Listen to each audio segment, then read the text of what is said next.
श्रीमद् भागवत गीता के पास आपके हर प्रश्नों के उत्तर हैं। चाहे आपके कोई भी परेशानी हो, चाहे आपकी कोई भी इच्छा हो, श्रीमद् भागवत गीता हर प्रश्नों का उत्तर देती है, आपकी हर समस्याओं का हल देती है। चाहे आपकी परेशानी आपकी मन की हो या धन की हो या आपकी शरीर की हो या आपकी रिश्ते की हो, आपकी हर समस्याओं का हल श्रीमद् भागवत गीता में ज़रूर मिलेगा। आज हम उसी श्रीमद् भागवत गीता के ऐसे 11 अनमोल उपदेश बताएंगे जो आपकी पूरी ज़िंदगी बदल देगी। बस इन बातों को वीडियो के अंत तक ध्यान से सुनिए। जो भी व्यक्ति इस वीडियो के अंत तक सुनेगा उसे अपनी ज़िंदगी, उसे अपनी हर परेशानी का हल अवश्य मिलेगा। उसे अपने ज़िंदगी में जो कुछ चाहिए वो उसे ज़रूर मिलेगा। श्रीमद् भागवत गीता का सबसे पहले उपदेश यही है, कोई अगर आपका अपना है या कोई आपसे बड़ा है, उसके अपने प्रति गलत व्यवहार कभी भी सहन नहीं करना चाहिए। ये गीता का उपदेश हमारी ज़िंदगी से जुड़ा है।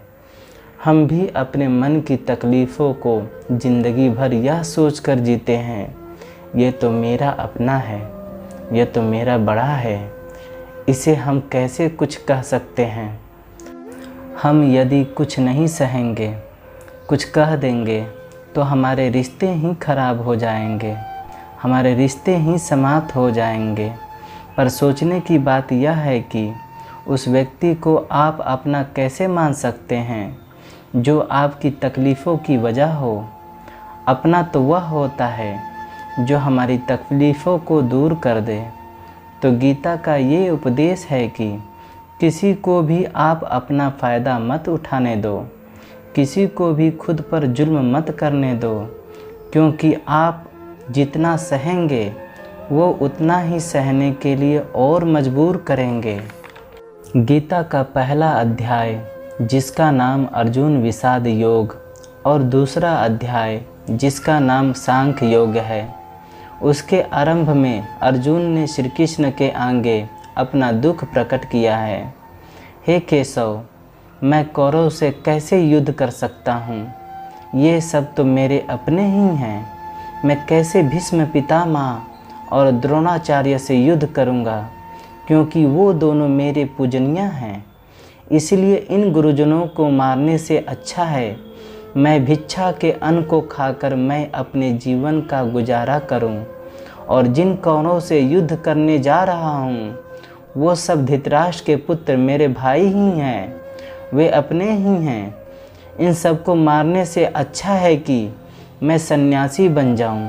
तो श्री कृष्ण ने अर्जुन से कहा, यहाँ कौन अपना है और कौन पराया है? जो अधर्म करता है उसके साथ युद्ध करना तो तुझे मोक्ष और मुक्ति ही देगा। तू अपने इस मन के मोह को त्याग दे, नहीं तो सारा जग तेरी निंदा ही करेगा, तुझे डरपोक कहेगा। बात अपने पराया की नहीं है, बात धर्म और अधर्म की है, बात सही और गलत की है। अगर तू गलत को सहेगा, उसका अंत नहीं करेगा, तो गलत करने वाले को और बल मिलेगा, वो और भी गलत करेगा।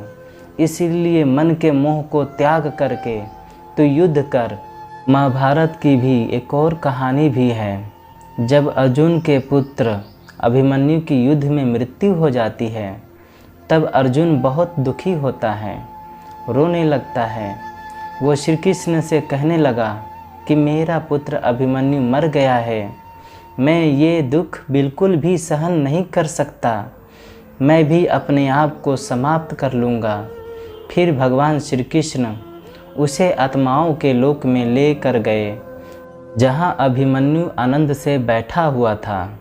क्योंकि उसने क्षत्रिय उचित व्यवहार किया, इसलिए उसे उत्तम पद की प्राप्ति हुई।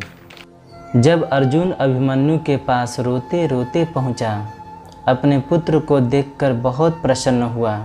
उसे गले से लगाकर कहने लगा, हे पुत्र, तेरे बिना तो मैं जी ही नहीं सकता। मैंने तो अपने जीवन की आशा को ही त्याग कर दिया है। अभिमन्यु कहने लगा कि आप कौन हैं? अर्जुन बोला, मैं तेरा पिता हूँ, तू मेरा पुत्र है अभिमन्यु। तो अभिमन्यु कहने लगा कि कौन पिता कौन पुत्र, मेरे हजारों जन्म हुए हैं। किसी जन्म में आप मेरे पिता बनते हैं और किसी जन्म में मैं आपका पिता बनता हूँ। आत्मा ना कोई माता होता है और ना कोई पिता होता है। जब अर्जुन देखा कि मेरा पुत्र मुझे पहचान भी नहीं रहा है तो उसका सारा मोह खत्म हो गया। इसीलिए गीता के उपदेश को ठीक से समझ लो। यहाँ कोई अपना पराया नहीं है। जो बुरे वक्त में, तकलीफ़ों के वक्त में हमारा साथ दे, सिर्फ वही हमारा अपना है, बाकी सब पराये हैं। गीता का दूसरा उपदेश ये है, जो चला गया है कभी उसका दुख मत करो। जो आने वाला है उसकी बिल्कुल भी चिंता मत करो। जब महाभारत का युद्ध चल रहा था, अर्जुन ने श्री कृष्ण से कहा, अगर ये युद्ध हुआ तो करोड़ों लोग मारे जाएंगे। जो सैनिक और योद्धा युद्ध में मारे जाएंगे, उनकी स्त्रियों का क्या होगा? समाज कैसे आगे बढ़ेगा? और भी बहुत सी बातें अर्जुन ने विस्तार से कही है। जो श्री कृष्ण भगवान ने कहा, अशोच्या नन्वा शुचस्त्वम प्रज्ञावदांश भाससे गतासून गता शुचस्व नानु शोचंती पंडितः। श्री कृष्ण बोले, हे अर्जुन, बड़ी बड़ी ज्ञानियों जैसी बातें करता है, किंतु जो सच में ज्ञानी होता है वो जो लोग मर चुके हैं, जो जा चुके हैं या एक दिन जाने वाले हैं, उनकी चिंता नहीं करता, उनका दुख नहीं करता है। तेरे हाथ में कुछ भी नहीं है, तू चाह कर भी तू कंट्रोल नहीं कर सकता। जीवन और मरण ये तो प्रकृति की नियति है। इसलिए जो ज्ञानी होता है वो किसी के मरने पर भी नहीं रोता। ज्ञानी जन ना ही बीते हुए कल का शोक करते हैं और ना ही आने वाले कल की चिंता करते हैं। इसीलिए जो होने वाला है वो होकर ही रहता है और जो नहीं होने वाला है वो कभी नहीं होगा। ऐसा निश्चय जिसको समझ में आ जाता है, जिसकी बुद्धि में आ जाता है, उसे कभी कोई चिंता नहीं सताती है, कोई दुख नहीं सताता। हमारे सारे दुखों का कारण ही यही है। या तो हम वक्त जो गुजर चुका है उसे सोच सोच कर परेशान होते रहते हैं, यहाँ भविष्य की चिंता कर कर के खुद को बीमार कर देते हैं, नष्ट कर देते हैं। गीता का ज्ञान हमें यही सिखाता है, ना तो हम बीता हुआ कल बदल सकते हैं और ना ही आने वाले कल पर कंट्रोल कर सकते हैं। हमारे हाथ में सिर्फ वर्तमान है, सिर्फ आज का पल है। हमारे 98% तनाव और चिंताएं भूतकाल और भविष्यकाल के बारे में सोचते रहने से होता है। हम हमेशा उसी में जीते रहते हैं, मगर वर्तमान में कभी नहीं जीते, उस पल को कभी नहीं जीते। जब आप वर्तमान आप पूरा आनंद लेना सीख जाओगे, तभी आपके ज़िंदगी से तनाव कम होगा, चिंताएं खत्म होगी। वर्तमान में जीना एक बहुत बड़ी उपलब्धि है। हमारे हाथ में सिर्फ आज का ही पल है। हमें जो भी करना है आज ही करना है। कभी यह सोचकर समय नष्ट नहीं करना चाहिए, अभी मेरे पास बहुत समय बचा है।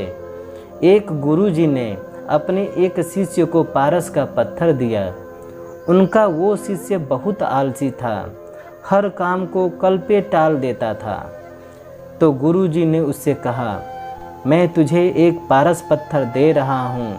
इस पारस पत्थर से जब भी तू लोहे को स्पर्श कराएगा तो वो लोहा स्वर्ण बन जाएगा, सोना बन जाएगा।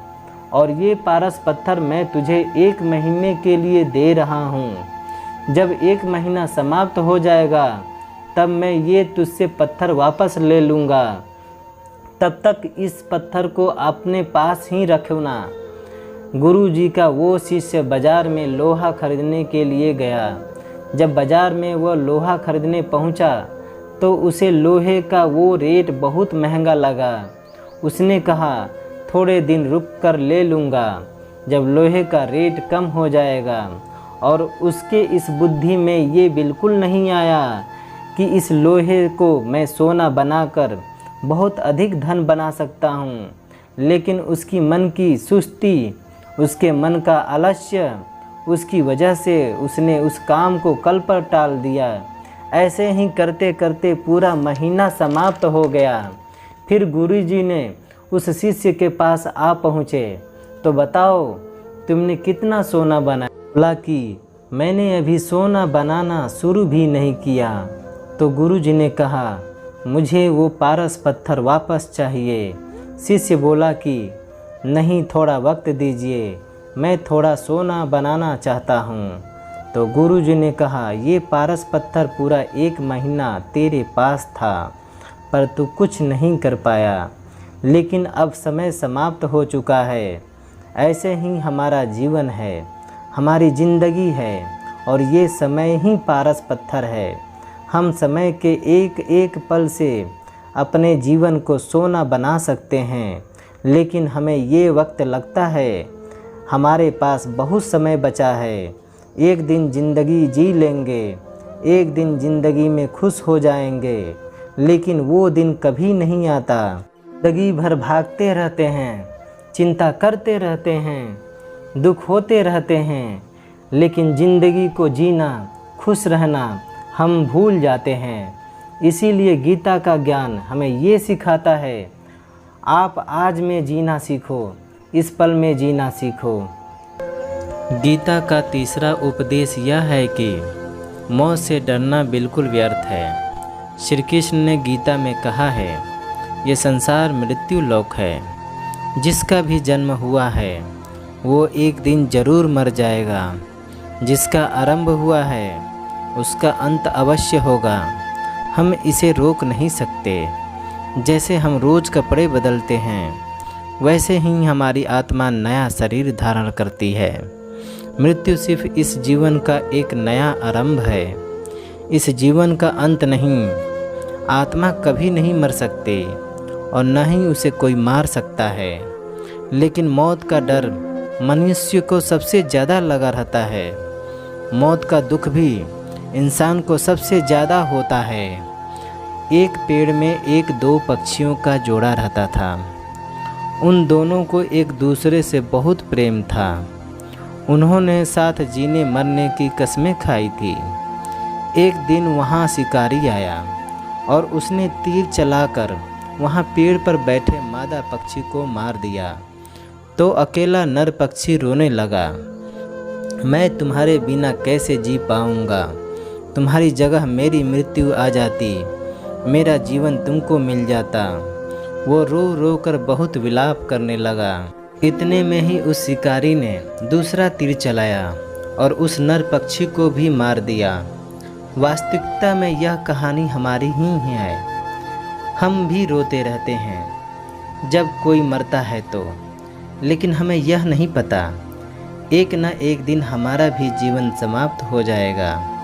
हम उस मृत्यु के पेड़ पर बैठे हैं, लेकिन शरीर को मिटना हमारा अंत नहीं है।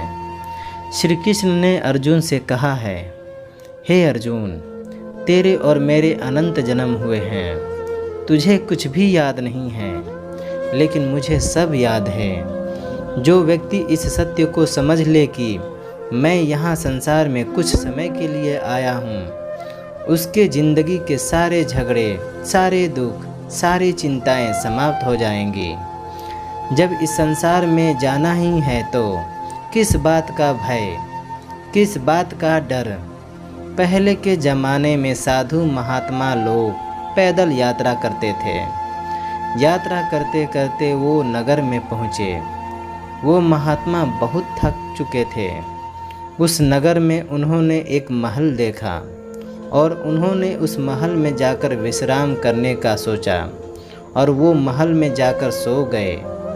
जब उस महल में वहाँ का राजा पहुँचा तो अपने पलंग पर उस महात्मा को सोता देखकर बहुत हैरान हो गया। राजा उस महात्मा से पूछने लगा कि तुम मेरे महल में कैसे घुस आए और मेरे बिस्तर पर सो रहे हो। महात्मा कहने लगा, यह तुम्हारा महल है, लगा कि ये धर्मशाला है। तो राजा ने कहा कि आपका मेरा महल धर्मशाला कैसे लगा? तो महात्मा ने राजा से प्रश्न किया कि तुमसे पहले इस महल में कौन रहता था? तो राजा बोला, मुझसे पहले मेरे पिता यहाँ रहा करते थे और उससे पहले मेरे दादाजी यहाँ रहा करते थे। तो महात्मा ने प्रश्न किया, क्या तुम इस महल में हमेशा तुम रहोगे या तुम्हारे बाद कोई और रहेगा? तो राजा कहने लगा कि मेरे बाद मेरे पुत्र इस महल में रहेगा। तो महात्मा राजा से कहने लगे कि जगह पर रहने वाले बार बार बदल जाते हों, उसे घर कैसे कह सकते हो? वो तो धर्मशाला ही है। इसीलिए तेरे महल को धर्मशाला समझकर मैं इसमें रात बिताने के लिए आ गया। धर्मशाला जान जग को, जो सब मेहमान हैं, मोह किससे मत करो, सब स्वप्न का समान है। यदि हम इस बात को समझ लें कि हम यहाँ कुछ समय के लिए आए हैं, आनंद करने के लिए आए हैं, खुश रहने के लिए आए हैं, तो हमारे दुख ही समाप्त हो जाएंगे। जब हम यहाँ मोह जमा लेते हैं, अपना यहाँ दावा जमा लेते हैं कि ये मेरा है, इसे मैं छोड़ नहीं सकता, उसके बिना मैं जी नहीं सकता, तो हमारा जीवन दुखों से भर जाता है। इसीलिए जीवन में मृत्यु का भय त्याग करके जीवन का प्रतिफल आनंद लेना चाहिए। गीता का चौथा उपदेश, मन और विचारों को कंट्रोल किए बिना जीवन में कभी शांति और सुकून कभी मिलने वाली ही नहीं है। अर्जुन श्री कृष्ण से कहा, मेरा मन सही गलत सब कुछ जानता है, फिर भी मेरे विचार और मेरे मन मुझसे कंट्रोल नहीं होते। मैं जो करना चाहता हूँ वो कर नहीं पाता हूँ, और जो नहीं करना चाहता हूँ वो मेरा मन उससे ज़बरदस्ती करवाता है। इसीलिए मैं बेचैन हो गया हूँ, मुझे शांति प्राप्त नहीं हो रही है। श्री कृष्ण ने अर्जुन से कहा, उसके लिए तुझे अपने मन और विचारों से जुड़कर अपने मन और विचारों को सही दिशा में ले जाकर प्रैक्टिस करनी चाहिए, अभ्यास करना होगा। और यह एक दिन का काम नहीं है। जब तक तू अपने मन और विचारों के गुलामी को त्याग नहीं करता, तब तक तुझे जीवन में कभी शांति नहीं मिलेगी। एक राजा था, वो बहुत बेचैन व परेशान रहता था।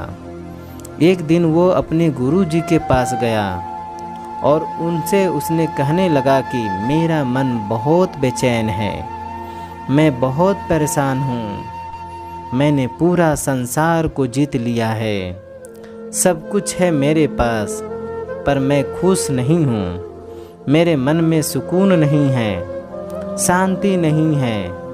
तो गुरुजी ने राजा से कहा कि तुम्हारे नगर में अगर कोई ऐसा व्यक्ति है जिसने सुकून को प्राप्त कर लिया हो, शांति को प्राप्त कर लिया है, तो उसका एक बार कुर्ता पहन लो तो तुम्हारा जीवन में भी शांति आ जाएगी।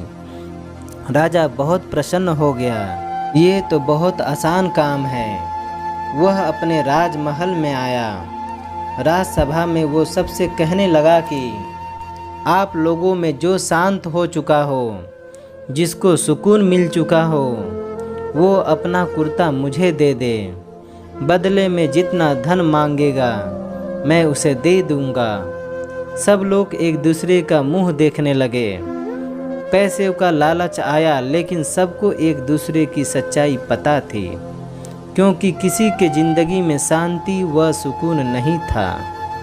सब वहाँ पर सर झुकाकर खड़े हो गए। फिर उस राजा ने पूरा नगर में ढिढोरा पिटवाया।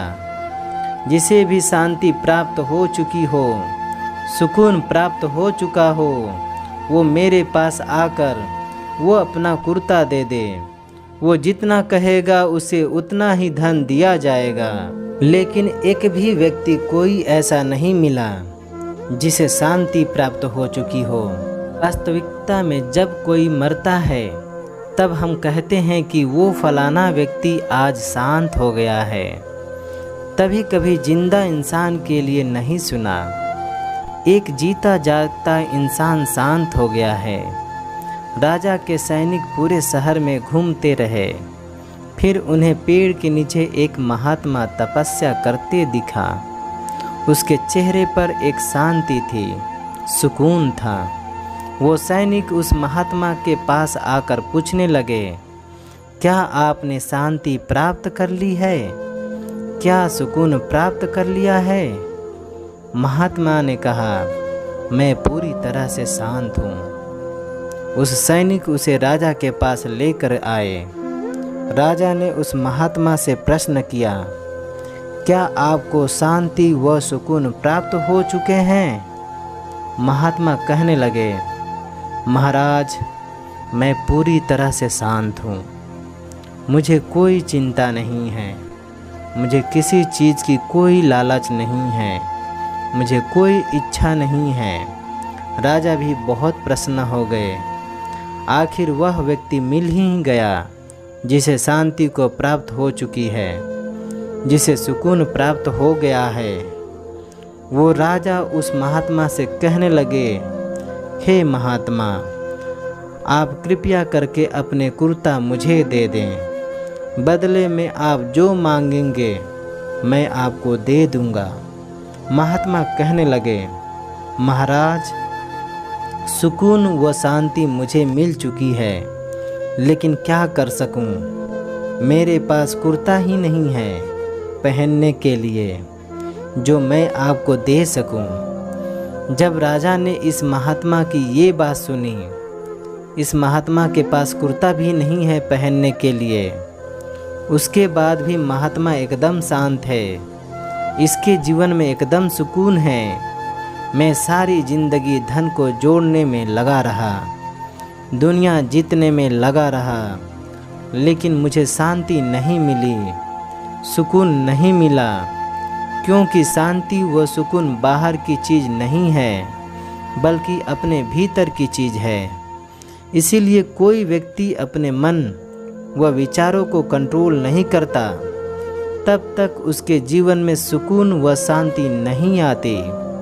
और गीता का उपदेश हमें यही सिखाता है कि जीवन में शांति चाहिए तो मन को शांत रखना सीखो।